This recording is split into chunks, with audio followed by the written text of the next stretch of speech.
Hi guys, it's me Chazza HD and welcome tonight to the review of the first day of official pre-season testing for the 2022 Formula 1 season. Hopefully you guys are well. Hopefully you've managed to catch up on some of what went on earlier today, at least the basics, because it will help you, of course, when it comes to this review. But yeah, hopefully you guys are doing well.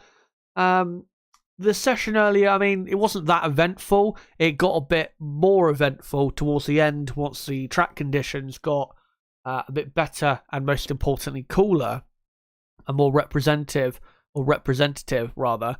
Yeah, it was the most exciting day of testing. We'll probably pick up on day 2 and day 3 once the track starts to rubber in. But yeah, it was a decent day, I would say at best. And of course, we'll go through all the teams, all the lap times and all that, and look at, who had a good day, who had a bad day, not just from a lap time perspective, but also when it comes to the amount of laps done, certain reliability problems. We'll get into that in this stream. But before I move on to the teams respectively, and also some talking points coming out of this pre-season testing day, let's first get into the results of today. So as on the left-hand side of the screen, you can see the official classification of today's day of testing. Pierre Gasly was the quickest on a 1:33.9. Carlos Sainz was in second place, of Charles Leclerc in third. Lance Stroll finished up in fourth place. Albon fifth, and then Norris, Bottas, Vettel, Russell and Perez complete the top 10. Lewis Hamilton finished up in 11th place. Of course, he did the morning session. Then you got Fernando Alonso in P12, Ocon P13, Guan Yu Zhou P14, Pietro Fittipaldi, he's going to say Emerson then, Pietro Fittipaldi ending up in 15th place. And then, of course, Verstappen, Tsunoda, Ricciardo, Schumacher, Latifi did not do any running today, but they will be doing so, I think, probably tomorrow. Now, before I go on to the teams, I'm going to just quickly go through what tyres the top 10 were on. So, Pierre Gasly set his best time on the C5 compound. And then you have the two Ferrari, second and third. They did their best times on the C3 compound. Lance Stroll in fourth place did his best time on the C4. Albon's best time was on the C4. Norris's best time was on the C2. And then Bottas, Vettel and Russell did their best time on the C3, with Perez's best time being on the C2 compound. And I think Perez's best time was from the morning session as well. Oh, sorry about that. I'll just quickly turn my phone off. Yeah, I think Perez's best time was from the morning and was on the C2 compound. So if you're looking at the tyre differences, I would say AlphaTauri looked pretty quick today. I wouldn't say they looked amazing, and I don't think they're, absolute front runners, but I thought they looked pretty good with the times they were doing at the end of the session. Ferrari, though, I think clearly with, being only half a second behind with, the two cars on two compound harder tyres, pretty much shows that Ferrari are still looking very, very strong ahead of the new season.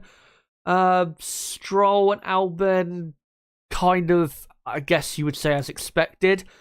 Now, with Lando Norris doing his time about 1.5 seconds slower than Gasly on the C2, I would actually say that is a pretty good lap time, especially when you consider that McLaren didn't do that much running today. I don't even think they did 60 laps today, did McLaren, because of a brake issue, which we'll get onto later on. But, to do that time, considering that he's had a lack of running today on the first day of a very important pre-season test, I think was a very good lap time. And I think if he had done that lap, same fuel load and engine mode on, say, the C5, I think Norris probably would have ended the day quickest, which would have been impressive still if he did that, again, considering the lack of running. So good time there, I think, from Lando Norris.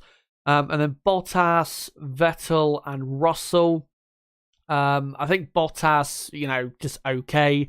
Vettel, again, okay. Russell, of course, Mercedes are not quite pushing as of yet, so not really a surprise that Mercedes are, not really anywhere near, say, Ferrari when it comes to the timesheets. Still don't think, as we'll get into in a moment, I still don't think Mercedes are quite, even though they're definitely not pushing anywhere near the limit, they still, to me, don't look all that great.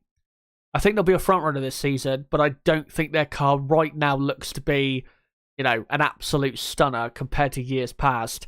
And then Perez in P10 on the C2 compound.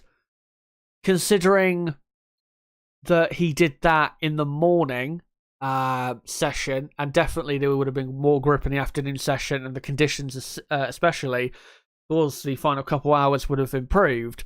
I think to end up still in the top 10, only a couple seconds away from a C5 compound time of Pierre Gasly, I actually think is a pretty good effort, to be honest, from Perez in the morning session. And then with Hamilton, Alonso, Ocon, Guan Yu Zhou and Fittipaldi, I didn't actually catch what tyres they were on for their respective runs, but I think, and yeah, we'll get more onto this with the teams, but when we go, into each respective team, but looking at it overall, I think AlphaTauri, Aston Martin and Williams are definitely a lot closer to the limit today. I think Ferrari, you'd have to say, look still pretty good. McLaren also, I think, look good to pretty good. I don't think you could probably say they look as good as Ferrari, but they're not too far away. I think reliability obviously was a problem today, but when you look at the car on track, it still looks pretty good compared to, say, the other midfield runners. And then when you look at, say, Mercedes and Red Bull on track at the minute, again, with the Mercedes, I don't think they're all plain sailing at the moment at the Mercedes team. The car doesn't look that comfortable at the moment. It will still probably be pretty quick, but it doesn't look all that comfortable at the moment. And for Red Bull, despite the, I think, radiator problems or a leak in the radiator area I think they had with Perez in the afternoon, I still think their car looks, at the minute, pretty good. But yeah, we're nowhere near, I think, at the moment, really knowing where all the teams are. But first off, let's get into Mercedes. And with Mercedes today, again, they're not going to be pushing at this point anywhere near the limit for what they can do. They're absolutely nowhere near that point. But when you look at the car on track, it hasn't still looked that comfortable. The porpoising down the pit straight that we saw today was still a bit of a concern, not an absolutely massive concern, because I think all of the teams will pretty much get on top of that issue by, say, the Australian or the race at Imola in end of April. So this is not going to be a massive issue really going forward for the whole season, but at the minute, it is definitely an issue. But when you look at the car on track at the minute, sometimes it looks, good, but then there's other times where it's not quite hooked up. For example, George Russell at turn 10. I know it's a tricky corner, but plenty of times he locked up and went wide at that corner and just couldn't get the car slowed down properly for that corner. And also I think, was it the exit of turn 4? The car hasn't looked that great around that part of the track as well. And to me at the moment, with Mercedes, it looks very similar to this time last year, where we knew they could go much quicker, but we also knew that there were a couple issues with the car. Of course, last year they were still very, very quick. They even won the first Grand Prix. May even do that in a week's time. They still are probably, at the minute, given what we haven't yet seen, I think you could probably still safely bet on Mercedes being, strong contenders for victory. I mean, again, we have to see what they do over the next couple of days of testing. But again, it's similar to this time last year, where they're not absolutely nailed on favourites. They're not looking absolutely bang on the money as of yet. We'll see, of course, when it comes to day 2 and day 3, whether they can work on those issues and make the car a bit more stable, especially through turn 10, and not have it lock up and go wide as much as it was, which was a bit extreme for them. But yeah, Mercedes, I don't think there's any. And when I have to stress, considering I've just talked about that they have a couple issues at the moment, I don't think there's any need to panic at the moment, but I just don't think, if there's people out there who think Mercedes are just going to, in a week's time, turn the tap on and be on pole position by a mile, I think at this point, and given what we've actually seen the car look like on track, I think it would be very foolish to think that. Honestly, right now, given what Ferrari look like, what McLaren look like, and what Red Bull look like, the competition is pretty stiff at the front. So I don't think it's going to be a nailed-on season for Mercedes as, being very, very good and the favourites. I think that, again, they'll still be a front runner to a certain extent. Of course, during the season, any issues they have now, they'll probably iron out with upgrades. But yeah, not looking absolutely plain sailing, I think, for Mercedes, which we kind of said after Barcelona, that they're going to be a front-running team, but there are issues that need to be ironed out, and I think that still, from what I've seen so far, still looks to be the case. Now, when it comes to the side pod stuff, we're actually going to get onto that later in the stream. What I'm going to do is go through all the teams, and then we're going to get onto the side pod issue, and we're also going to get onto another thing as well to do with what happened today and a couple of talking points. So if you're wanting to hear about that, then we will get onto that later on. But next up, we will go to Red Bull, and I think Red Bull, other really than that stoppage they had because of the radiator thing, it wasn't really that bad of a day. And like I said, lap time wise, again, they're not pushing anywhere near their limit, and they're definitely a lot further away from their limit than, say, Ferrari and AlphaTauri, of course, are. But considering Perez's best time, I believe, was done in the morning, and with the way the track definitely gripped up in the afternoon, that's still a pretty impressive time from Sergio Perez. But yeah, other than that, I thought it was a fine day. Of course, the way the day ended for Sergio Perez was humiliating, what he did.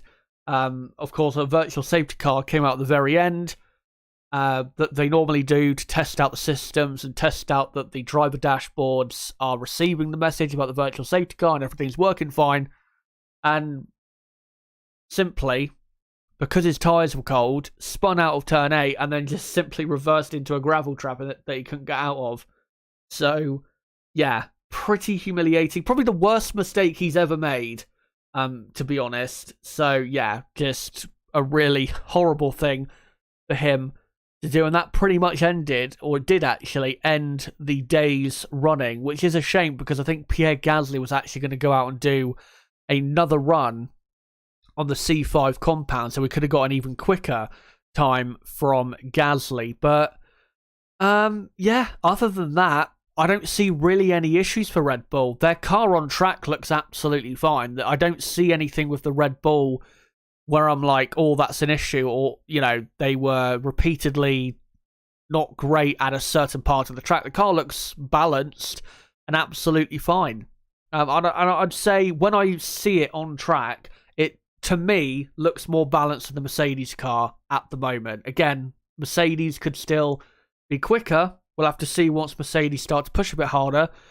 But to me, at the moment, given what I've seen of the cars on track today, and I watched a lot of action on track today, the Red Bull, to me, looks like a more comfortable and more balanced car. Again, we'll have to see whether that is going to be the case for the season.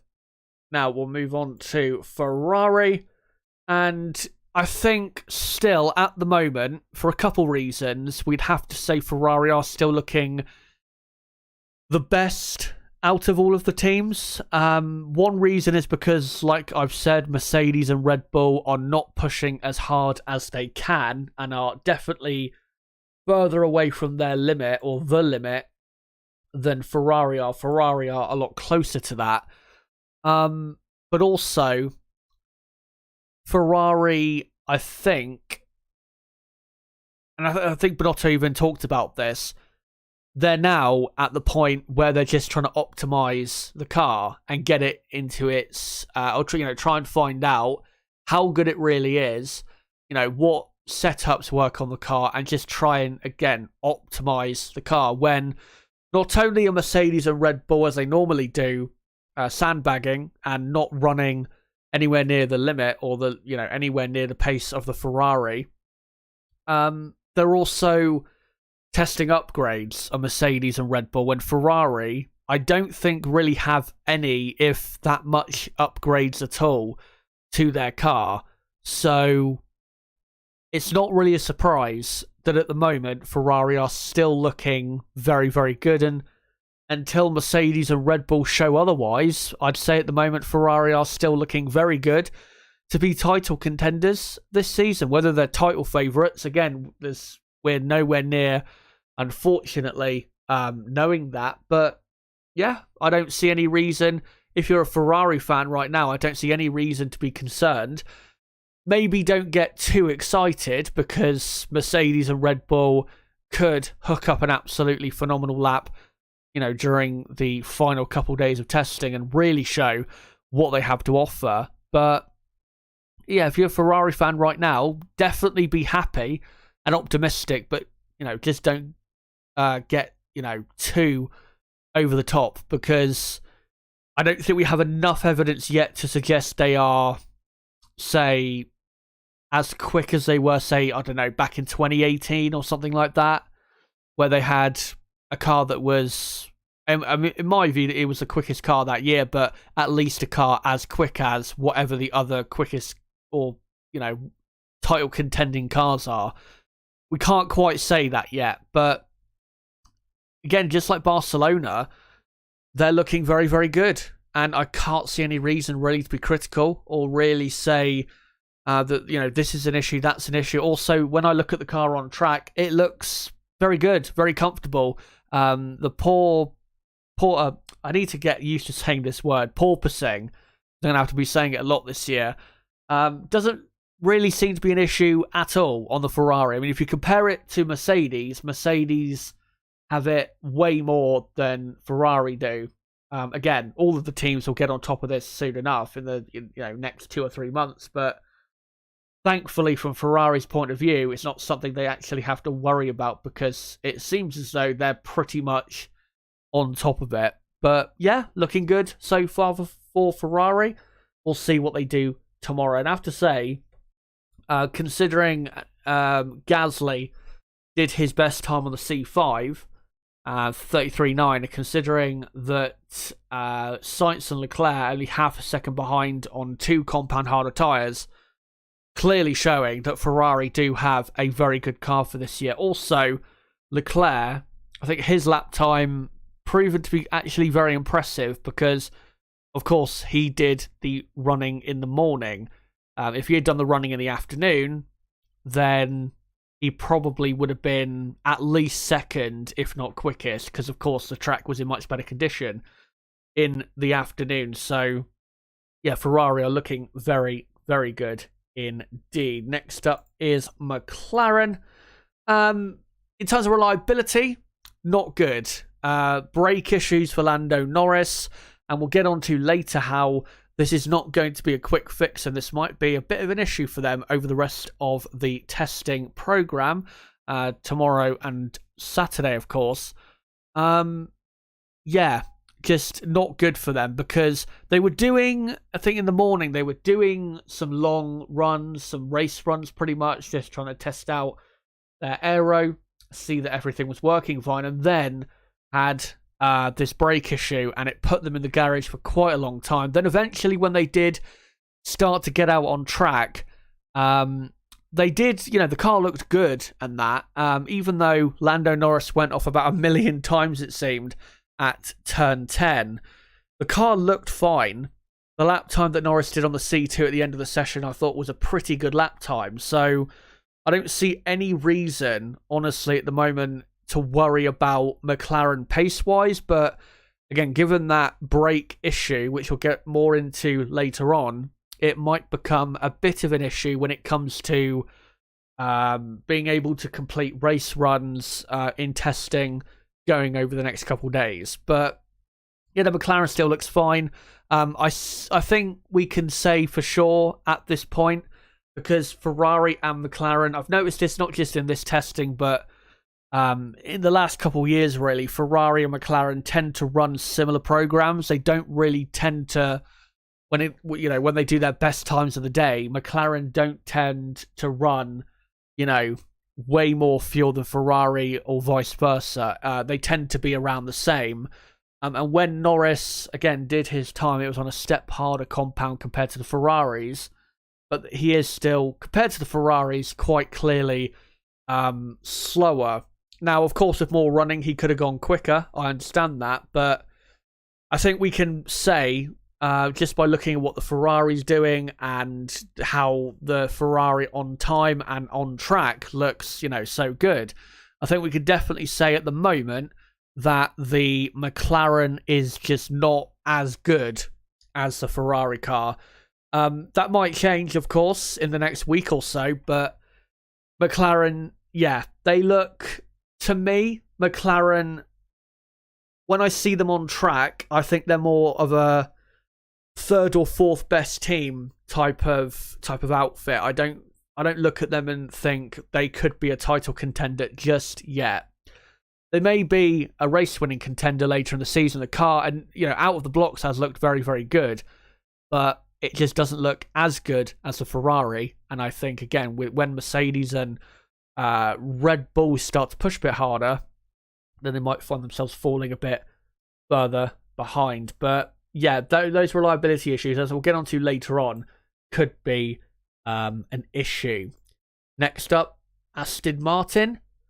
Now, for Aston Martin, I mean, Lance Stroll in the afternoon session had a couple issues in terms of grip on track, which weren't great. Of course, he caused a red flag because some of the, I can't remember what they're called, but some of the things they attached to the car to test the, how the, I think the aero or the airflow's working on the car, I think that's what it is, fell off the car and actually caused debris on the track. So that wasn't great because it caused the first red flag of testing so far. But when he started to get a bit more into it and started to, get into more of a groove, the Aston Martin started to look better. And at the end of the day, yes, he did finish up in 4th place. But to be honest, when you look at that car on track, it really does not look like a good car, I have to say. I mean, people were saying from Barcelona, I heard Jolyon Palmer during the commentary saying that the Aston Martin just did not look comfortable at all in Barcelona. And to be honest, when you look at what we looked at today with testing, I think you'd have to say that it still kind of looks that way because it was porpoising quite a bit, the Aston Martin, probably the worst out of any team. There was also a moment at turn 8 where Sebastian Vettel literally understeered so incredibly wide, like he was essentially, or his car was essentially imitating a supermarket trolley. It was that bad. And even in the afternoon session, when grip improved, Stroll wasn't looking that comfortable. A couple times, I think at turn 10, Stroll went off the track, or certainly went wide. It just, when I look at the Aston Martin, it just doesn't look like it handles well. It looks like a car that when they get it more so, set up correctly, it could be a decent car at best. But when I look at the Aston Martin, I don't see a car that is certainly going to fulfill the hopes of their fans and of the team itself. I just don't see it at all. They look to me Um, when you look at the pecking order of how things look at the minute, I wouldn't say they are going to be, one of the worst teams on the grid, but they are going to be nowhere near the front runners. Absolutely nowhere near. They're going to be, looking at the way the car is, and when they start to push things, the car pace not seeming to be that great on similar fuel loads to, say, the Williams and the AlphaTauri. The car, to me, is kind of just middle of the road. Maybe it'll nick a point kind of car. That's what it looks like at the moment. Doesn't look like all that great of a car, and that is a problem, of course, because Aston Martin, this set of regs was supposed to be so the first step in pushing Aston Martin into becoming, in the future, a consistent front-running team and a possible title contender. Now, of course, with the system that if you finish lower in the championship, you get more wind tunnel time, Aston Martin absolutely this season could claw back time on the front runners. But again, at the moment, and I know people may say, oh, it's premature to say. I know with lap times, it can be skewed by a lot, but when you watch the Aston Martin on track, you cannot tell me that it is any better than last year. You cannot tell me it's any better than last year. That car, to me, looks to be, at best, the sixth best car, at best. Which is kind of, I think, what I said coming out of Barcelona. I think I said that the Aston Martin was probably the sixth or even maybe seventh best car coming out of Barcelona, given what we'd heard. Given what we heard and the lap time they eventually did. So, yeah, I'm really not impressed by Aston Martin, I have to say. Hopefully they can fix their aero issues, but when I look at that car on track, it just does not look like a car that is going to be anywhere near fighting at the front. It looks like a car, put it this way, it's going to get lapped a lot in 2022. Not to the point of, a Haas F1, but it's not going to be anywhere near the Ferrari, Mercedes, Red Bull, McLaren cars. Absolutely nowhere near. But anyway, we'll move on from them and go on to AlphaTauri, who of course finished top of the timings today with Pierre Gasly. And I have to say, AlphaTauri, I mean, we've heard good things from AlphaTauri so far in regards to their testing program in Barcelona. I don't know if it was Gasly or Franz Tost said that everything was correlating very well. Gasly also said from Barcelona that he felt the car was a pretty good base, I guess, to build from. And when you saw the car today, you have to pretty much agree with that. They pretty much in the morning focused on long runs. Car, I have to say, has looked pretty stable the whole day. And then when they started to push a bit harder, the car looked pretty good, especially on the front end. The front end was really going in well to a lot of the corners. So I'd have to say, AlphaTauri, from what I've seen so far, they look as though they have a car pretty much as quick as what we saw from last year. Not exactly in terms of actual lap time as quick as what their car was last year, but in terms of the pecking order, they were around, the fifth or sixth quickest car. At the minute, I'd say they're probably around that, if not probably the fifth quickest car on the grid. And I think today they proved that when I think pretty much everyone thought they had a good shakedown or test, whatever you want to call it, from Barcelona. Good run on the C5 compound. They looked clearly better than Williams and Aston Martin.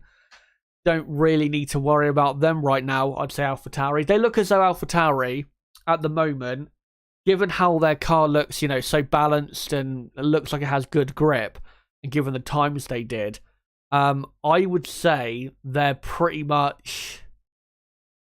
And it's hard to say exactly because Alpine, and we'll get onto them next, Alpine have not done anywhere near enough running. And Alpine, I think, are yet to really develop their car fully. So we're not really... It's hard to say at the moment what the Alpine package really is, because I don't think they're anywhere near their limit. Again, that's partly down to the lack of reliability we've seen, and the DRS problems in Barcelona and stuff like that. It looks to me that AlphaTauri are kind of bridging the gap between the midfield and the front four, with the front four again being Ferrari, Red Bull, Mercedes, McLaren. Maybe not in that order, but I think those are the front four teams in Formula One from what I've seen so far. And then AlphaTauri look as though, like I said, they're kind of bridging the gap, but are still pretty much a midfield team with Aston Martin, Alpine, and Williams in there as well. But yeah, I can't really say a bad word about AlphaTauri. Of course, they ended up quickest of all. Of course, the reasons behind that, which, they weren't the absolute quickest, and they aren't the absolute quickest car out there.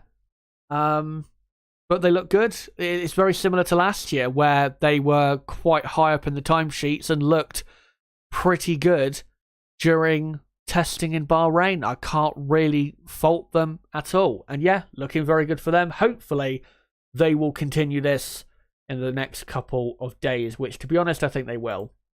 Next up is Alpine.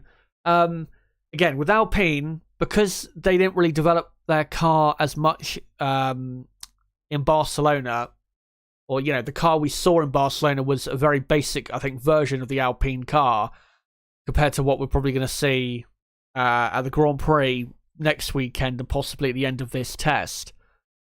And because also the reliability issues, it's pretty hard at the moment to say where Alpine are. I don't think they're anywhere near doing low fuel runs like Williams, Aston Martin, and AlphaTauri did. There was no way Alonso at the end of the session, when he started to push a bit, there's no way he was on, as aggressive, say, an engine mode or fuel mixture, or just fuel load in general as those teams. There's absolutely no way, because the lack of running they had meant they couldn't really do that, couldn't really afford to really push the car. They only did, how many laps? 60, 65, which, it's not that much, really. You have to say them and McLaren really had a poor day when it comes to reliability. So yeah, for Alpine, it's really hard to say right now where they are. We'll have to see in day 2 and day 3. I kind of said this in my watch along, though.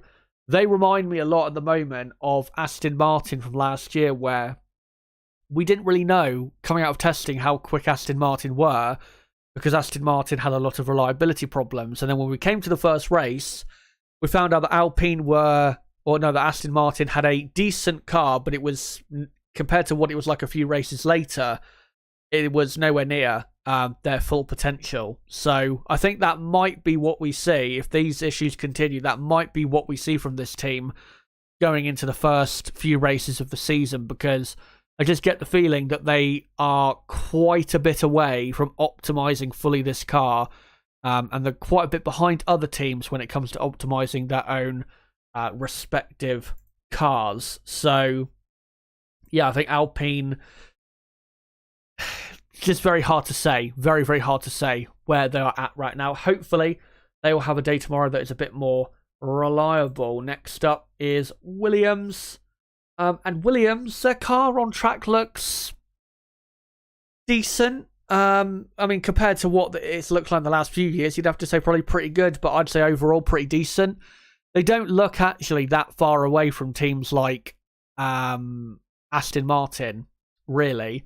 Albon, I think his best time was done in the morning, when Stroll's best time was done in the afternoon. So if Albon had done a C4 run like he did in the morning, but actually done it in the afternoon where there was more grip, Albon probably would have ended up being ahead of Lance Stroll. So I would say Williams, and I kind of thought this coming from the shakedown in Barcelona, but I wasn't too confident in, proclaiming it. But I think Williams are definitely, this season, a midfield team. I don't think they are, say, 5th or 6th quickest, absolutely, as of yet, because, again, Alpine are yet to show their hand. And we'll have to see as well with Aston Martin whether they can solve their aero issues, which they clearly have. There's no doubt about it. But I would say at the moment, if Aston Martin keep having their issues and Alpine have a situation like Aston Martin where they're like Aston Martin from last year, where they're not able to optimize their car fully right away, then I think Williams probably could come out of this test having the 6th or 7th best car, which is kind of what they look like at the moment. They don't look as though they're, top 5 material. I don't think they're anywhere near that at the moment. I don't think we have the evidence really to suggest that, but they're definitely in the fight with Aston Martin and Alpine from what I've seen so far. I don't think they're really anywhere near AlphaTauri, but I think with that, again, Aston Martin and Alpine, they look as though they're in that fight, and that is very, very good to see. And hopefully we will see more of that tomorrow. By the way, the livery, I actually think, looked pretty good in Bahrain today. It was actually a livery that I kind of changed my opinion on when watching the cars today. Looked, again, really, really nice out in the sunshine and in the dark as well. But yeah, Williams, I think without a doubt, everyone would probably say Williams are definitely a step forward in the pecking order and just in Formula 1 in general compared to last year. There's no doubt about that. Next up is Alfa Romeo. Also, another car really showing its beauty in testing today in the sunshine and the dark. Didn't really talk about them a lot in my watch along. Bottas did his best time on the C3 compound, which is, I mean, if you compare it to the Williams, which, considering they were kind of racing Williams last season, that's probably the most representative team to compare them against. Considering Albon did his time in the morning and Bottas in the afternoon, it's not that great. It's not that great. The Alfa Romeo still, to me, looks to be kind of not backmarker material like a Caterham or a Manor, Marussia, but kind of like they were last year, where they were back of the midfield, but not really quick enough to be solid midfield runners, but not slow enough to be like Haas F1 were last season. That basically, to me, looks like what Alfa Romeo are from what I've seen so far this season. Hopefully we see more of what they have to offer, but they haven't really shown me any different when it comes to Haas F1 as well, the comparison between them and Haas, because I actually thought Haas came out with the Barcelona shakedown looking a bit better. Also, Alfa Romeo's car was quite overweight, I think, in the Barcelona shakedown. Again, it's hard to say because Haas have had their issues. They missed Haas F1 the morning session with transport issues and freight issues, which we'll get onto in a second. And of course, did a lap time, 2 seconds off. So yeah, very hard to say, really, where Alfa Romeo are in comparison to Haas. But if I was to guess right now, I'd say Alfa Romeo probably 8th or 9th best team. That's just kind of the area they look. Nothing spectacular, I have to say. Basically the same as last season. And when we come to Haas F1, can't really say any different. I don't really have any evidence right now to suggest that Haas F1 are really that much better than last year. I mean, coming out of Barcelona, the pace of the car looked to be definitely a lot better than last year and a lot closer to the field in general. But again, we don't have the evidence right now to suggest they're really, not going to finish last in the Constructors' Championship or anything like that. So, yeah, again, they've had their issues, transport issues, freight issues, all of that. But it doesn't really look, that car to me, at the moment, to be, the problem Haas have, it's similar to Williams in 2020, when you compare Williams then to 2019, is Haas in 2021 was so slow, even if they're much quicker this year, they could still find themselves being the slowest team. So, I think that could be what we see this season with the Haas team. And I know they put so much work into these aero regs and all of that, but that doesn't mean they're going to be, a midfield team all of a sudden. But yeah, at the moment, very hard to say where they actually are in the swing of things. But that's pretty much all the teams. I'll just quickly cut back to a couple pictures of the front running cars. Before I move on to the news topics, the news topics being the Mercedes sidepod issue. Also, we're going to get on to McLaren and their brake issue. Also, we're going to get on to Haas F1, who have been given a bit of a lifeline when it comes to testing. We'll get on to that very, very soon. I'm just going to quickly, though, read out some comments and answer some questions maybe in the chat. As I can see a few comments there. I just want to say, if you are new to the channel, don't forget to subscribe and hit the notifications bell for more content like this. I will be live tomorrow at 2 p.m. UK time for the final 2 hours of day 2 of pre-season testing, and then live again, like tonight, at 7 p.m. UK time to review day 2.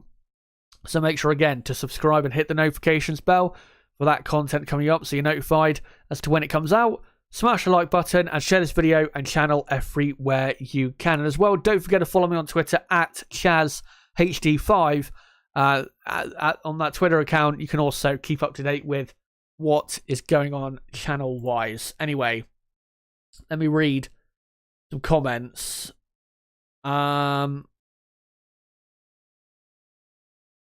Crystal Racing says, the pecking order appears similar to last year for some reason.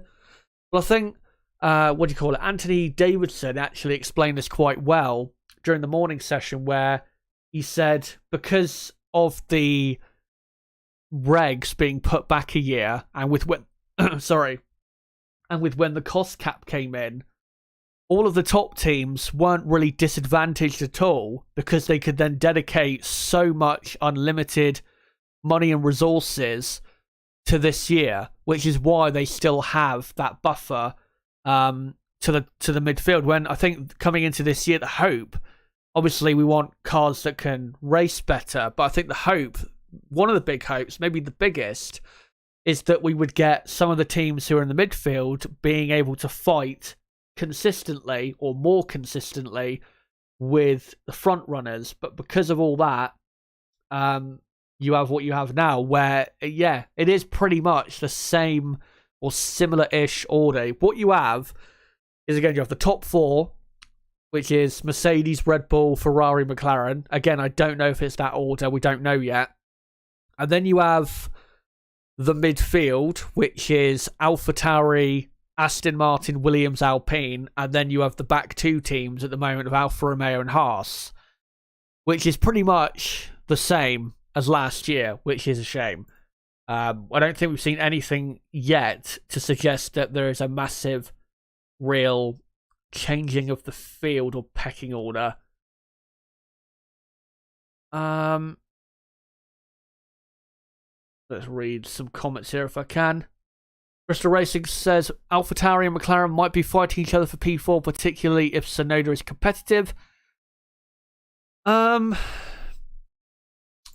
It's hard to say. I think McLaren will be at worst will be 4th in the constructors this year, given what I've seen of the car so far. I mean, AlphaTauri, from what we've seen today, they look quick, but they don't look that quick. I think, if Norris had more running today and had done, say, a run on the same tyre as Gasly, I think Norris probably goes 2 or 3 tenths of a second at least quicker than Gasly.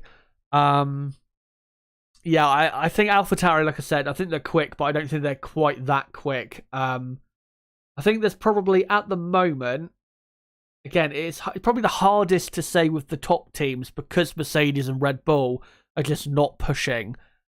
But I would say there's probably 7 to 8 tenths of a second at most covering the top 4 teams, and then there's probably 3 or 4 tenths of a second gap back to AlphaTauri, and then another say 3 or 4 tenths back to, Aston Martin, Williams, Alpine. So there's probably, probably only 2.5 seconds, I'd say, covering the field. But really, again, the midfield teams that we had from last year, the AlphaTauris, Alpines, Aston Martins, Williams, now for Romeos, they're not really any closer on pure lap time, I don't think, to the top teams. And actually, when it comes to, say, AlphaTauri versus Ferrari or AlphaTauri versus McLaren, I actually think those teams have pulled away from, say, AlphaTauri and Aston Martin and Alpine, when last season there were plenty of times where AlphaTauri were quicker than Ferrari, whether it be in qualifying sometimes or in the race. So, the only real change, I guess you could say, is that Ferrari and McLaren have, they've elevated themselves from upper midfield contenders to front runners. That's really the only difference in the pecking order. Everything else is pretty much the same. And maybe you'd say as well, Williams are probably now a midfield team, like a solid midfield contender, which is, of course, nice to see. But I think before I go on to the side pod story, the Norris break thing and the Haas thing, before I come off, just going to quickly get into what I still kind of think the pecking order is. I'd say at the moment, I'd probably say Ferrari first still. They just look so impressive. They just stand out from the rest, really, at the moment, the Ferrari team. And then second, I'd probably say Red Bull. And then probably I'm gonna safely go for Mercedes third, but I think there's a chance that they don't really have the car nailed down yet, Mercedes. And then say McLaren fourth, and then AlphaTauri fifth. Williams and Aston Martin kind of 6th and 7th, with Alpine in there. So say 6th, 7th, 8th is just those three teams kind of rotating in between. And then say Alfa Romeo and Haas for the last two positions. That's pretty much what I would say it looks like at the moment. But I will put kind of an asterisk next to that, because especially with Mercedes, who I think are probably sandbagging the most, we don't know exactly where they are. Same with Red Bull, but I think Mercedes are definitely sandbagging the most out of anyone. I don't think there's any doubt about that whatsoever. But we'll now get into some of the... let me just make sure I've got this all ready. Yep, I have. Just going to do a screen share for you guys, if I can, to go through this story. And there you go. Let me just quickly resize it. You guys can see it better. So, let's get on to this Mercedes side pod issue. So Red Bull were unhappy, or I guess are unhappy, with the Mercedes upgrade in Bahrain. And here is a story from the BBC, which, I mean, I know Andrew Benson's not the greatest writer in the world, but I think this article pretty much explains what's going on rather than the view on it. So, Mercedes, of course, they revealed their new side pods. They're a lot slimmer, and they've been very, surprising. I say more so surprising than controversial, but there has been some controversy attached to it. So Formula 1 Managing Director Ross Brawn said the car's aerodynamics around its side pods was a very extreme interpretation of the regulations. But Red Bull team boss, and as we know, massive Mercedes fan, Christian Horner, told Germany's Automotor und Sport, Mercedes have gone a step too far. that does not correspond to the spirit of the regulations. For us, these wings are illegal. And that is because if you actually look at the picture of the Mercedes, if I can try and get it up, that would actually be great. So let me just try and do that quickly. Because the Mercedes actually has wings attached to it as to the side pod as well. So it's not just that it's a slimmer side pod. Let me try and find it if I can. Does that show it? Not sure. Hold on. No. That one. No, that's the one I just showed. I think this one shows it. You can kind of see that black bit just above the Petronas sign. The wing. And you can see also, this is a very good picture to show the side pod. But when he says these wings are illegal, I think he means that part as well when it comes to the interpretation. Yeah, he says for us, these wings are illegal. And then, after that, I don't really know why. I mean, I could have guesses as to why. But Red Bull then, right after that, described the quotes attributed to Horner as incorrect, but before clarifying they were not an official, I guess, declaration that these parts were illegal. I don't know if this is because they don't want to file yet an official protest and they want to first, look into it and look to see whether it actually is illegal before they say it is actually legal, but and then they go and put it on their own car. It would look actually quite stupid if they officially came out and protested it. So maybe that's behind it. But then Horner later, and actually saw this interview on Sky Sports F1, he said that he was slightly surprised to be reading comments that I was supposed to have been making, and then he said, I haven't paid a great deal of attention to the Mercedes car. It's obviously a fairly different concept, but that is for the aero guys and the designers to get into, which I think is kind of what I was saying there. I think maybe the reason why he is backtracking on an official declaration that it's illegal, that therefore could spark a protest against the Mercedes car. I think they're more so now want to, look at it to see whether, again, one, is it legal or illegal? And then secondly, look at the possibility of incorporating into their car if it is actually legal. And then he also took issue with the integration of a shaped side impact structure on which the rear view mirrors are mounted. And this is what he said.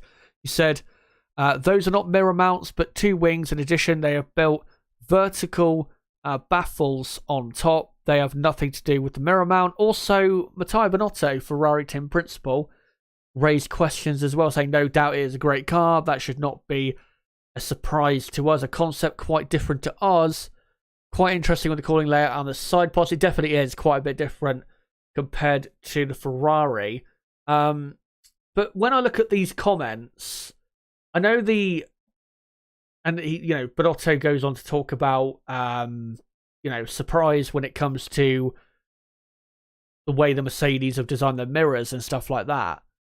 The way this has been, I guess, titled is that, the other teams are unhappy with the Mercedes upgrade and that they are going to protest it. But to me, it doesn't really seem to be the case. That doesn't seem to be the case. What it seems to me is that I don't know if Horner said that he thinks that the wings are not legal or that it's not within the spirit of the regulations. I don't know if he actually said that or whether that quote was fabricated. We'll have to see. But I think what the actual case is here, rather than it being being played up as, controversy, Red Bull and Ferrari want these things off the car. I think what it's more of is they want to have a look at it, again, to see if it's legal, and then see if it is legal, if they can get it incorporated onto their car,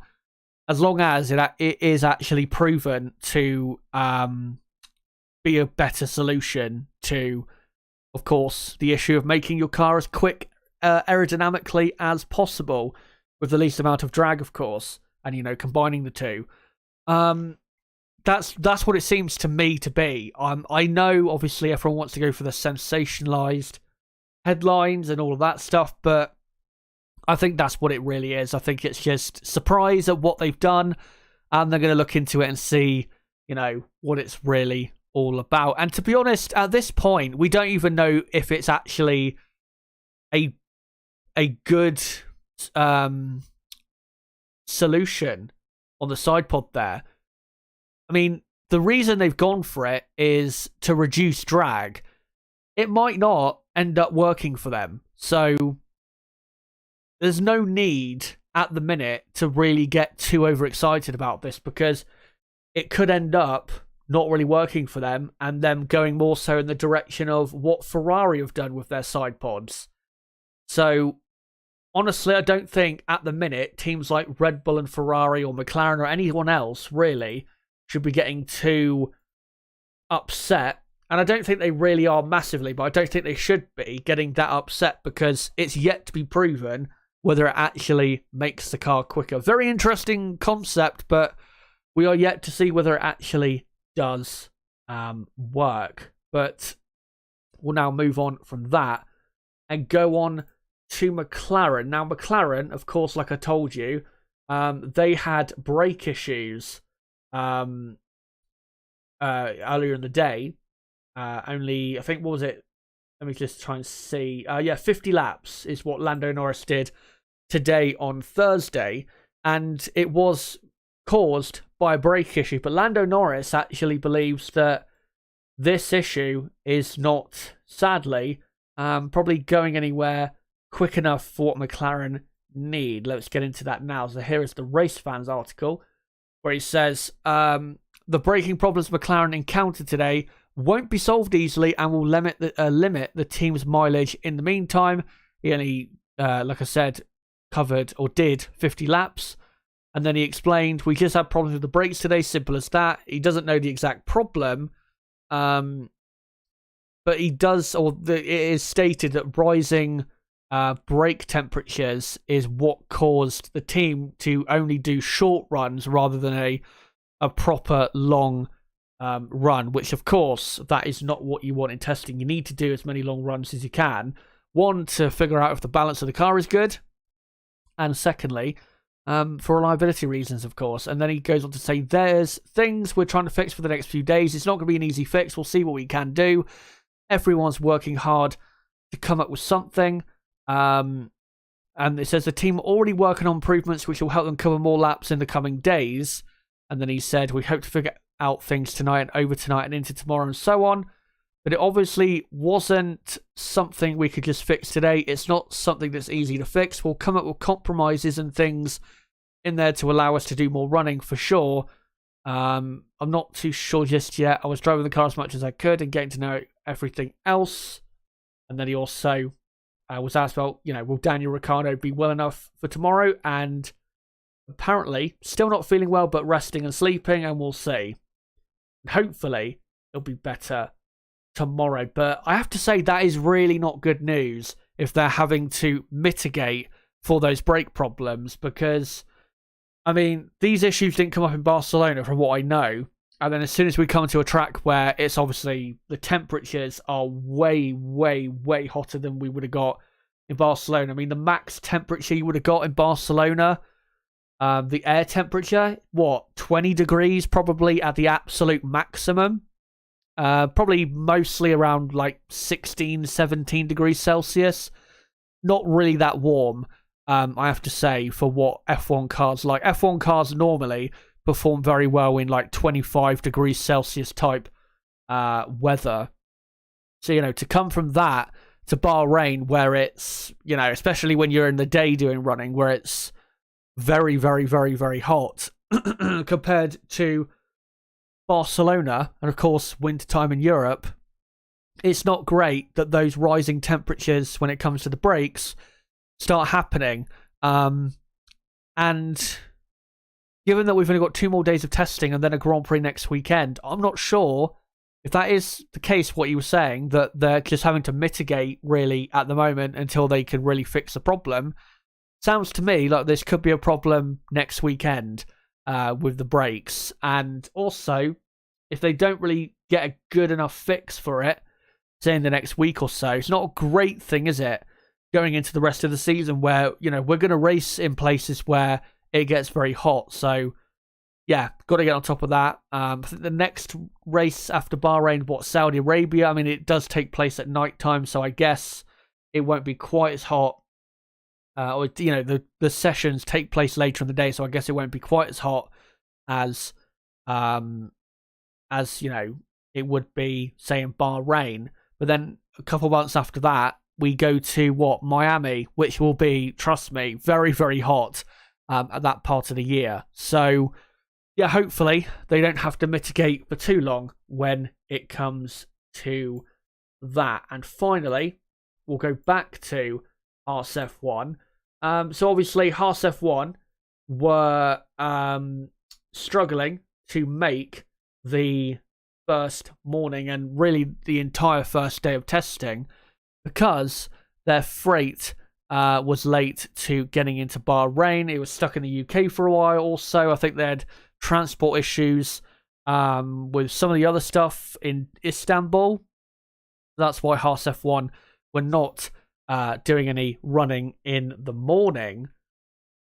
But Haas F1 have actually been given a bit of a lifeline when it comes to getting in the running they need in comparison to the other teams. Again, here from race fans, Haas allowed to extend test days to make up for lost running. So initially, Haas F1 asked if they could do like a test day for themselves or half a test day for themselves on Sunday to make up the difference. That was rejected by, I think, 3 out of the 10 teams. I think McLaren apparently said that I think Haas said that McLaren, minutes before they went out on track for the first time, said no. They were one of the people saying no to that. But a mitigating factor has been found to, allow for them to make up the time. So, yeah, Haas will be allowed to conduct extra running during this week's test. They're unable to participate in the first 4 hours of running when testing began due to the late arrival of their freight. Haas initially requested permission to continue testing on Sunday. However, F1 sporting regulations specify the pre-season tests only run over 3 consecutive days. And then Gunter Steiner saying we will deny the testing on Sunday. McLaren opposed the move 9 minutes before we went out. However, the team will be able to regain its lost time after the scheduled end of each of the 3 days of testing between now and Saturday. So, what that means is tomorrow. So they're missing 4 hours compared to everyone else. So what's going to happen is tomorrow, the day's testing for everyone but Haas will end at 4 p.m. UK time / 7 p.m. local time. And then for 2 more hours, Haas tomorrow will be allowed to do, 2 more hours of running. And then the same on Saturday. That will then build up to 4 hours extra running.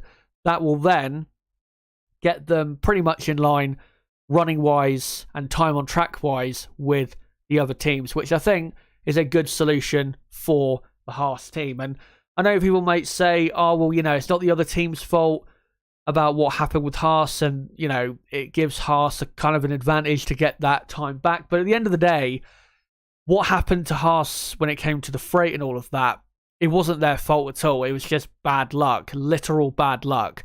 So I think they deserve to get that time back. It's not like Williams in 2019, where the reason Williams missed, 2 days of testing is because of issues with the way, the team's being run and financial issues and issues with the car, whatever it may be. It was Williams' fault, when this time it wasn't Haas's fault. It was stuff that wasn't really in their control. So I think that's a good solution, and hopefully it will be a good extra couple hours each day, tomorrow and Saturday, for them to get back kind of on par running wise with the rest of the field. But guys, that is pretty much the end of this stream. I'm going to quickly, though, come to your comments in chat. So keep them coming in the live chat, and I'll make sure to keep reading them.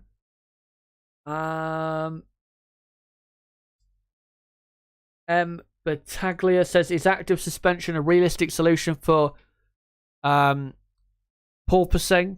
I cannot say that word quickly. I have to build up to saying that word, because I want to say porpoising, but that's not how you say it. It's porpoising. In the 2022 season, the teams, I think, maybe have floated that idea of active suspension to help balance that out, but that's a slippery slope, going, active suspension route, because you're then making the cars a lot more drivable and just generally easy to drive than they should be. That's why active suspension was removed. I think, was it 93 or 94? Because it was making the cars way too easy to drive and making them too robotic, AI dependent, I guess you could say, less driver dependent. So I don't think you're going to see that. I mean, if this was just a racing car that you'd built, and obviously there's no regulations as to what you do with it, then yeah, it would be a solution to it. But given that this is Formula One and, all the stuff that's happened, I don't think that you're going to see active suspension return. Let's see if there's any other comments here then I can read out. Don't think so. Thank you for some of your comments, though. Great to see you all in chat. But I think I'm pretty much going to end this stream. So thank you guys for coming along to this review of day one. Again, I'll be live this time tomorrow at 7 p.m. UK time for the review of day two. But before that tomorrow, I'll be live for the final 2 hours of day two. So make sure to come along to the day two watch along of 2022 pre-season testing. That'll start at 2 p.m. UK time and go into, of course, until 4 p.m. UK time. And then, like I said, the review at 7 p.m. UK time. Be great to have you along for that. And if you are new to the channel, don't forget to subscribe for it and hit the notifications bell. Also, smash the like button and share this video and channel everywhere you can. And as well, follow me on Twitter at ChazHD5 for more content like this.